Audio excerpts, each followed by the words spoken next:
Glad you've joined us today for third Sunday in Advent at Good Shepherd.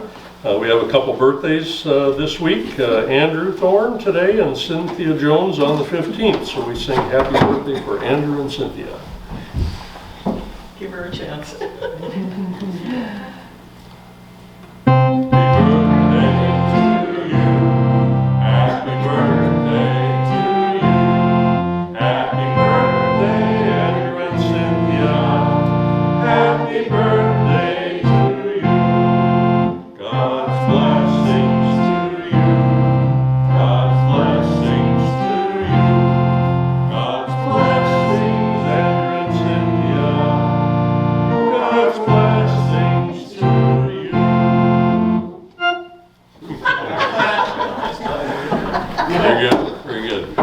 Could I have the children and dads come up for a minute? I forgot this, and since the candles are still burning, it's a good thing that they didn't get put out yet. So, last week we were talking about the colors. Remember that? Yeah. And the color purple is a reminder that both that Jesus is our King and also a reminder that we are sorry for our sins.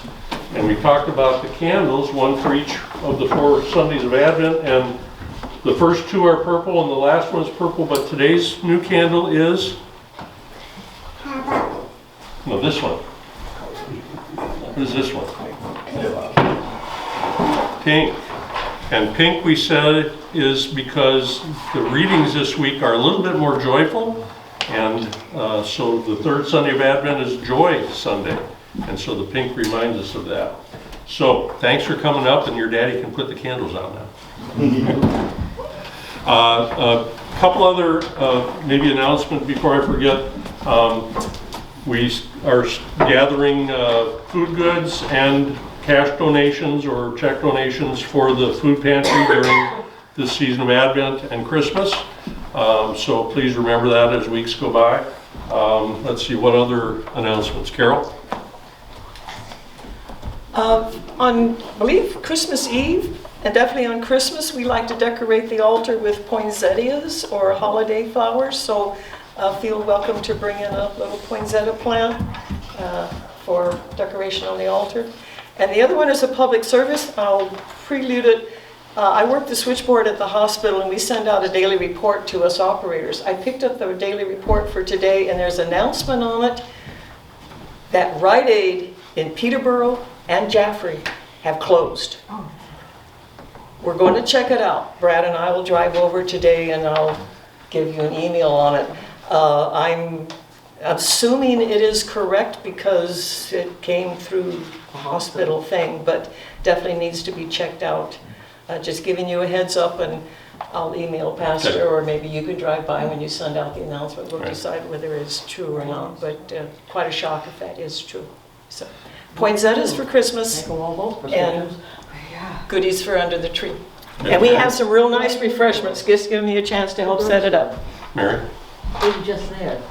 We had received a letter from the International Lutheran Council. They are the group that is kind of a sort of a loose union of conservative Lutheran churches around the world, and our Missouri Synod is part of that.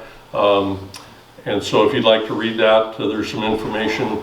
They've been supportive of the bishop of the Church of the Independent Lutheran Church in Finland, and who went through a lot of actual court trial for teaching what the Bible has to say about sexuality and things like that.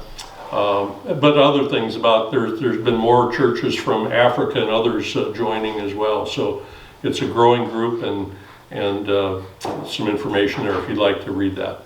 Andrew? Wednesday night Zoom. Wednesday night Zoom for our midweek Advent. Our midweek service has focused on songs in Luke, and we had the Song of Mary, Magnificat. We had this last week the Song of Zechariah, the father of John the Baptizer, who we heard about today, the Benedictus. This coming week will be the Song of Simeon, which takes place after Jesus is born. And then on Christmas Eve, I'm going to use the last of the 4 sermons, which is about the Song of the Angels. But it takes about 30 minutes. We get through it pretty quickly, but